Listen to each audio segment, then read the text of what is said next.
Hi everyone, it's the Crafty Bob, and welcome to episode 8 of Hytale Hylls. Alright, well before we get too far into today's episode, I just want to take a quick moment and say thank you to all of you. So when I posted my last video, I was sitting at about 6 subscribers, and I just checked yesterday, and I'm sitting at 18 now.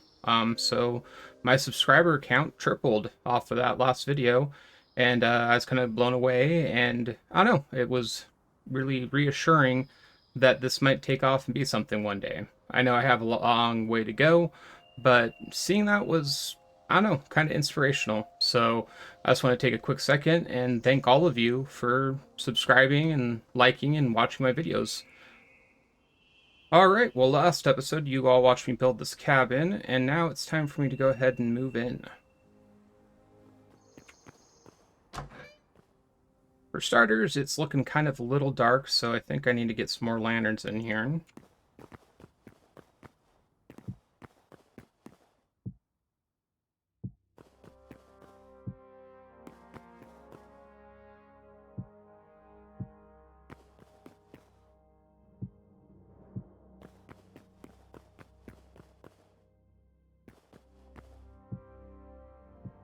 Alright, that's already looking a lot better. Also went ahead and built one of these chandeliers. Looks pretty good right there. Ideally, I wanted it sitting right here in the center of this area, kind of hanging from the center bit here. However, it's 4 wide, so then it would have been off-center to the left or to the right. Also, I played with doing some scaffolding through here and hanging 2 of them. It looked alright, but it kind of looked a little off as well. Plus, also, I have an idea for this spot right here. However, before that, I want to go ahead and cover something from my last video. I had mentioned about how to remove spawn markers. I figured I'd go ahead and take the opportunity to talk about that now. Don't worry, it relates, I promise. Yetis spawn using these entity markers. Here's an example of that in a creative world. Well, I have 2 Yeti spawns next to my base I'd like to get rid of. I could go ahead and make a creative copy of my world and go to those locations, turn on entity markers, hit F7, make note of those locations, and then come back to my regular world and remove them. However, I'd like to show you an option without having to do that. If anyone's interested in how to make a creative copy of their world, just go ahead and let me know in the comments section, and if anyone mentions it, I'll go ahead and add it to my next video. Oh look, a memory. First, you'll want to go ahead and pick up your bedroll. Set up your bedroll near the entity you want to remove and make sure it's still alive. Sleep for the night. And then in the morning, go ahead and observe it for a bit. This is so that you have enough time for when you wake up in the morning to get over to the spot and see them spawn in. Because now when we kill the entity here in a moment, it'll go ahead and reset its spawn timer, and it'll want to respawn at that time in the morning. So that way when we get up out of bed, we can look over and see it spawn. Alright, and then the next time it's night, you just go back to your bedroll and sleep. Then in the morning, if you watch your spot, you should be able to identify where they respawn. Now we just sit here and wait.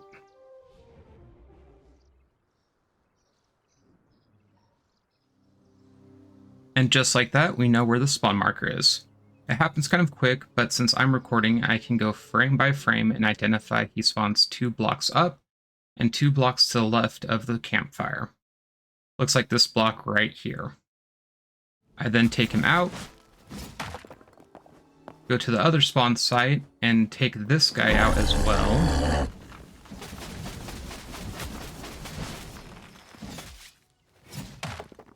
And the next time it is night, I repeat the process. And see he spawns 1 block up and 2 blocks to the left of the campfire.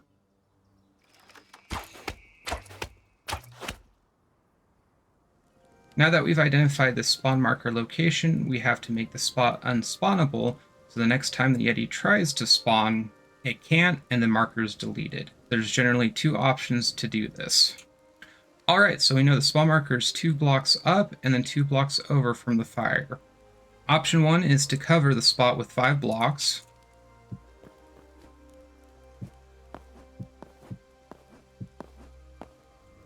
This many blocks sitting on top of the marker will prevent a spawn. And if you don't know the exact location, then you would just add more 5-block pillars in the general area. However, I know exactly where he spawned, so I will just go ahead and keep this one pillar. Alright, and before I go, I need to steal this campfire.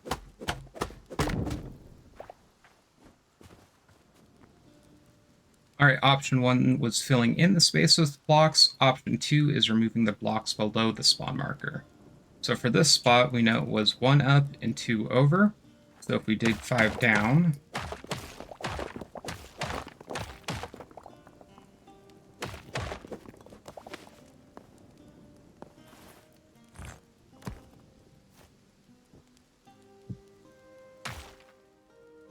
then the spawn marker at this location won't be able to spawn something without it falling and taking damage, so can't, and it will delete itself. Again, if you don't know the exact location, you would then dig out all of the spots in this general area. Alright, and I also need this campfire. Thank you. It's a shame to get rid of those spawn locations, because Yetis are a good source of heavy hide. However, there are other locations around this mountain range, so I'm not too worried about it. Plus, I don't want them spawning here and here, ruining my view.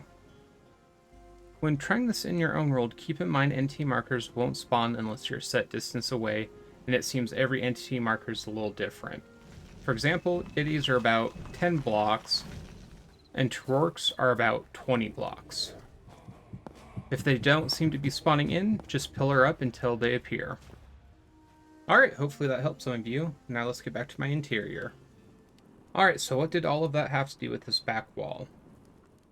Technically, nothing. That was just kind of a tutorial to go over while I went ahead and picked up these campfires. Hopefully you can guess what I'm trying to do with this back wall at this point.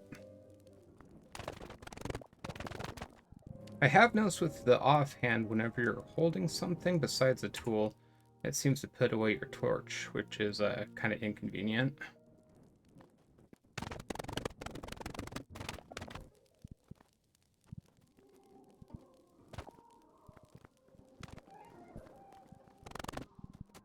That's right, a fireplace. And right here, I think I'm going to go ahead and dig out a basement to make my storage room.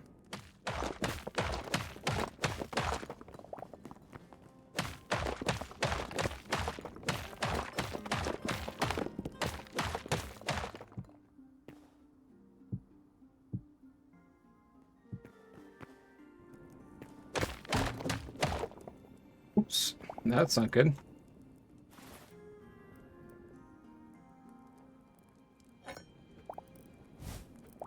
Oh my god, pick up the chest. Ah. Chest. That works.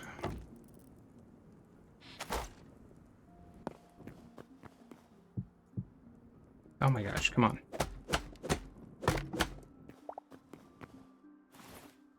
Wait, I had chest? Where is it? Where'd my chest go? What?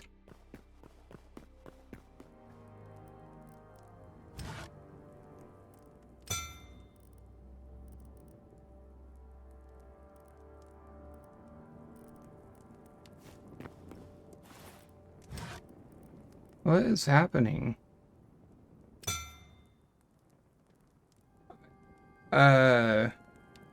What? I can't make chest. They're not showing up. Oh, you know what? Oh my gosh. That's where it went. Went up here.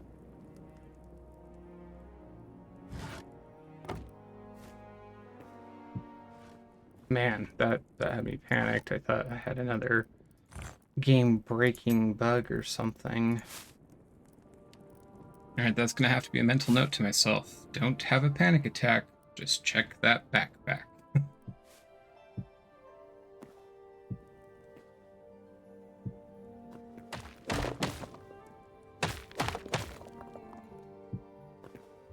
Oh, great. I broke another chest.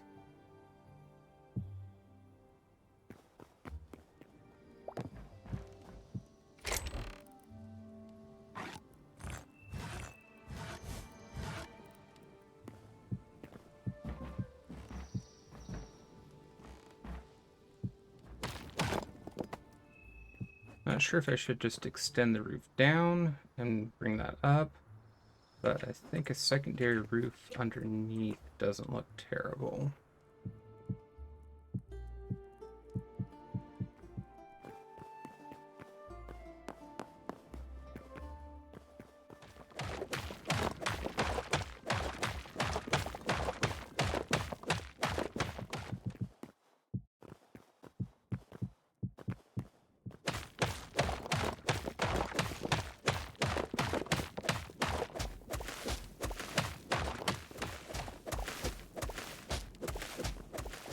I like to fill the salt stone. Looks nice.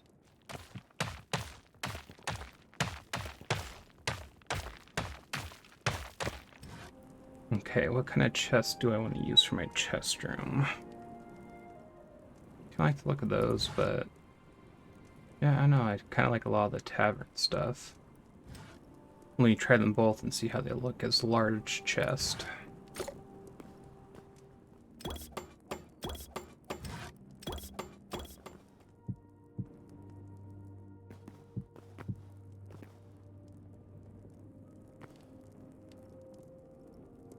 Huh. Well, I got them both built here, but they're not crazy different. I think I'm probably going to go with the hardwood just for the simple fact it is a little bit easier to get a hold of where I'm at.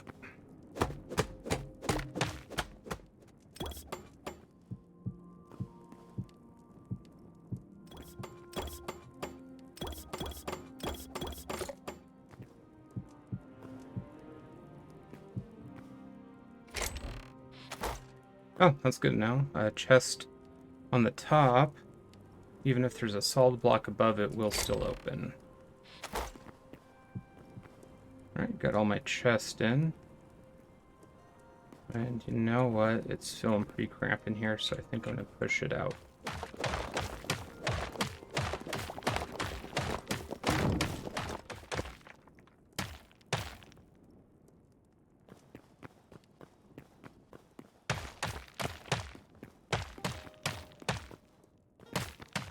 And give the floor a bit more texture. And ceiling too.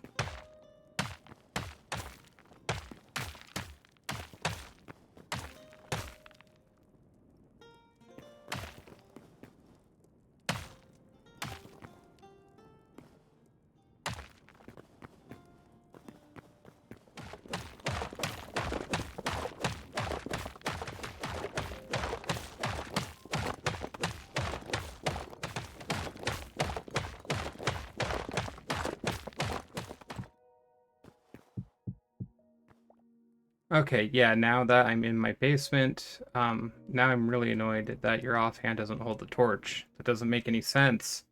I'm placing blocks. Why would I not have an offhand? Like, why? I'd need two hands to hold this, I guess? Like, hold me. Yeah, my character model shows I need two hands, but do I really need two hands to hold this? I want my torch so I can see! Okay, anyway. Minor freak out, don't worry about it.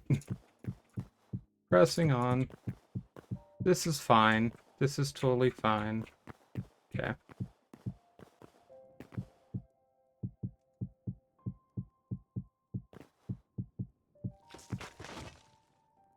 That spooky noise. Huh, something up above me must have died.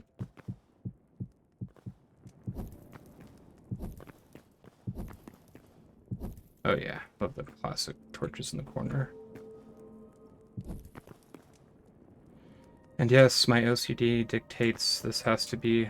Oh no, it's a twofer. Okay, so to do that, I'm gonna go here, here. Okay, everything is pleased. Ooh, actually, I kind of like that better. I'm gonna do that. Ooh.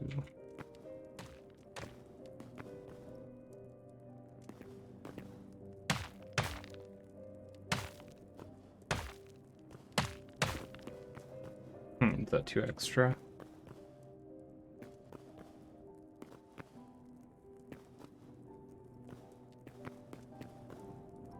I don't mind it. I'll leave it. Alright, there you go. All moved in. I got space for 2 more crafting benches. I'm gonna put the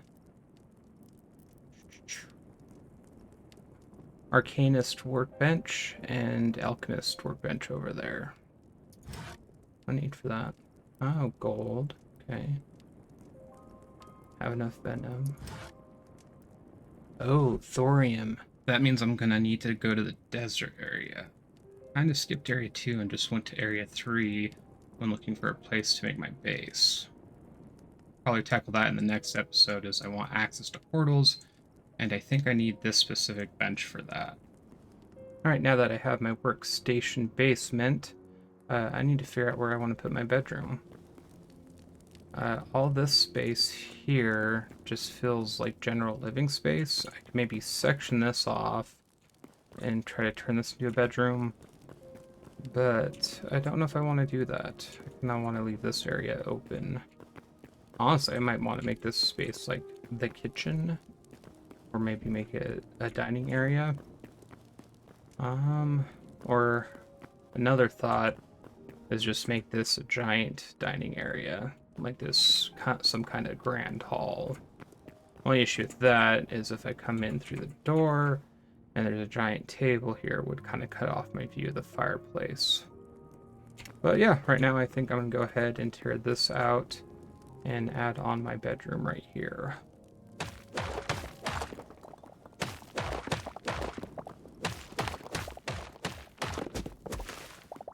Oh, can't go too far over.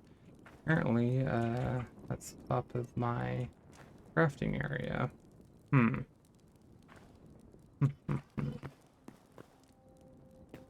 I think this small of an area should be just fine for a bedroom.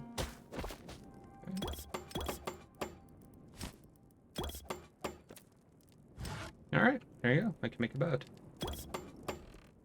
See a bedroll. Okay, so, it's a bit of a small bedroom, but hey, at least it's something, right? Right? And I actually have an official bed now.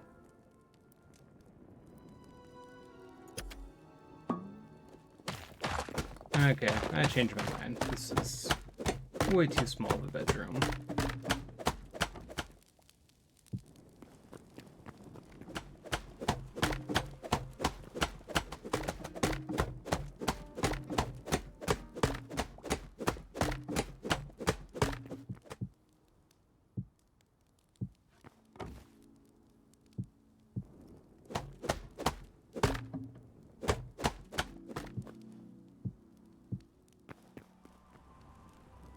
Yeah, way too small for a bedroom, but makes for a good kitchen nook.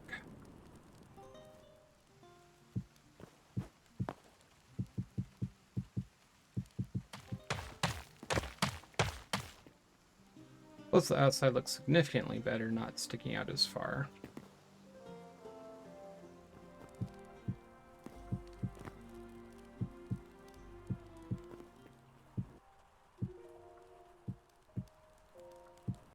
And voila! I now have a bedroom over here. Nice bench to take your shoes off at, a chest for precious knickknacks, complete wardrobe, a nice long bench for work, couple shelves, and access to the great wild just right here. Not looking too bad. Alright, also a quick tip. If you hold control to crouch and then walk to an edge, you're not supposed to fall down. However, if I walk towards this edge, I do.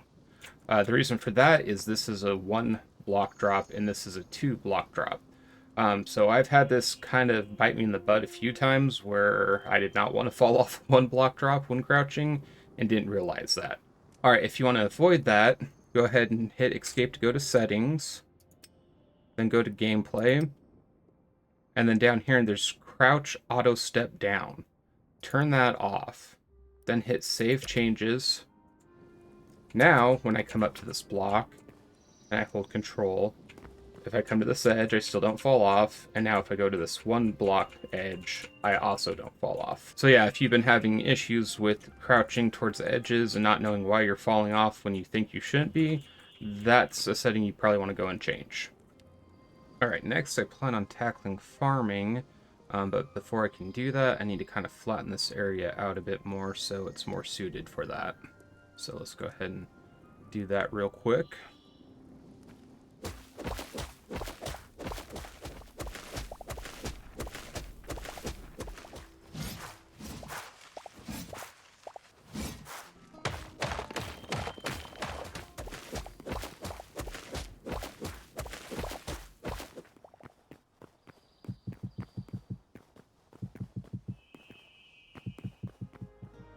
Okay, no light while holding a block kind of sucks. I don't understand that choice. Oh, my empty offhand. I'm holding a light. Weapon, this, that. Can hold a light. Not while I'm holding dirt. That doesn't make sense to me. Okay. So place a torch so I can have some light. Placing some dirt. Placing some dirt. This is the song I sing when I place some dirt. Oh my god. Yeah. Whoa. That guy's freaky. I've seen him before, but man, it's creepy to have him right above my place.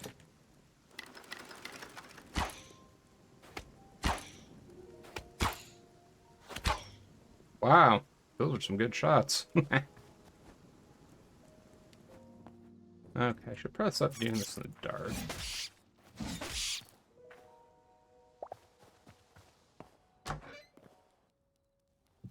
For my last episode of me building my house, just having sped up footage for super long periods wasn't the best. I would like to do third-person time lapses of those kind of things, but it's just not a thing in this game. So I think I'm just going to do sparing clips of me working on the project. Alright, I think I went through about 5 stacks of dirt, but that looks pretty good there. Try to keep the natural curve it had going along here. I didn't try to duplicate it too much, because this kind of all duplicates naturally like that, so I kind of left that. But in certain spots, I try to make it a little off, where this isn't in a perfect match of this, or comes up to the edge right here. So I try to keep some of that in mind to make this edge look more natural. Then also I kind of smoothed out this edge as well. But I think this plot right here should be a good starter farm. Alright, a little farm setup there. I think a couple chests should do well. Alright, time to grab some veggies and such. Also some life essence. I'm pretty sure you need that for a lot of this stuff.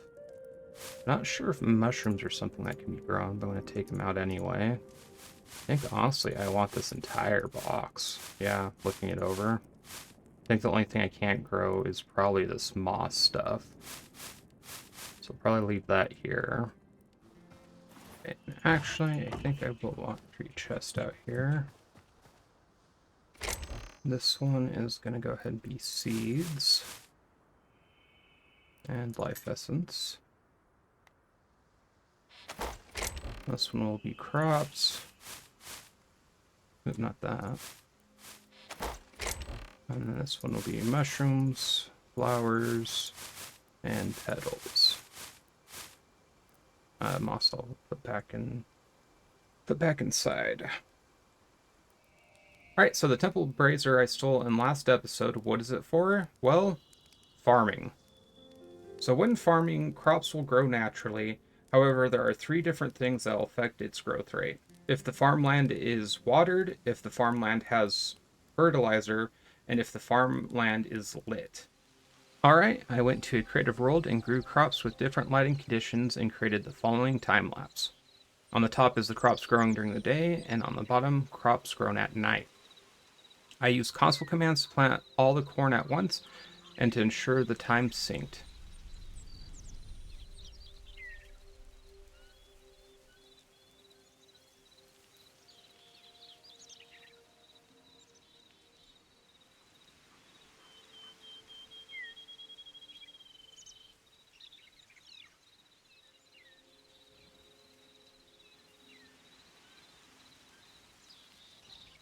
As you can see, the crops with the light at night grow as fast as the crops grown during the day, and the brazier covers an 8 tile range while a torch only covers 4.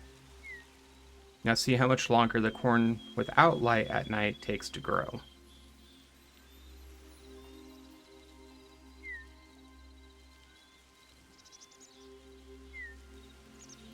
Lastly here is a quick time lapse of how quick crops grow with fertilizer, watering, and fertilizer plus watering, indicated by the 3 torches. As you can see, you can get full crops before untreated crops reach their first stage if you use fertilizer and watering.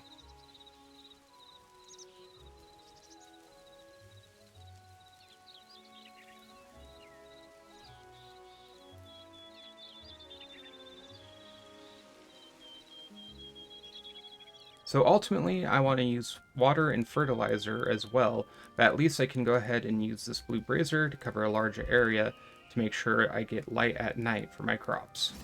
Now I just got done digging this all up, but I kind of want a pathway around my farm as well. Also, a quick shout out to Snelson5871. In my last episode, he went ahead and commented, and well, I guess great minds think alike. He made sure to let me know that this brazier could be used for farming. I was already anticipating on doing that, but I appreciate that he wanted to make sure I knew. So Snelson5871, thanks for looking out. I appreciate it.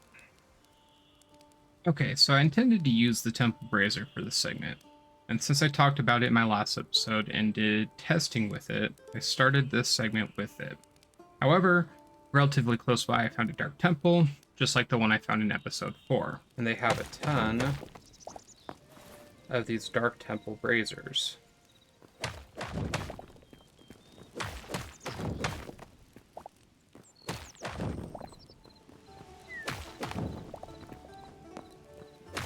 Even if you parkour up to the top, there are some hidden up here.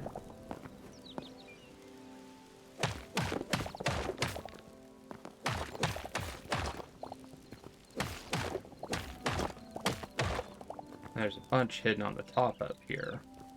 So many. And well, if you raid him, you can get 13 Dark Temple Braziers. So I'm going to go ahead and probably use these because I tested it and it looks like it will cover a range of 6. While this covers a range of 8 and is better, I have a lot more of these at hand. And I could just use torches, but the better the light coverage, the less farmland you sacrifice, and the less complicated the setup.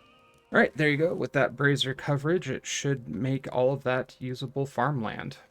There is some kind of overlap with the braziers, but to get them kind of lined up like this, that was needed. If you want it perfectly efficient, you'd have to kind of have them staggered from one another. Well, with this temple brazier I've absconded, I think I'll go ahead and just return it back to the Forgotten Temple the next time I visit. Alright, while editing this video, I got to this point and decided I needed to wrap things up. I will kick off next episode with getting the farm started. This episode's quote is, "Done is better than perfect." Thanks for watching. Later.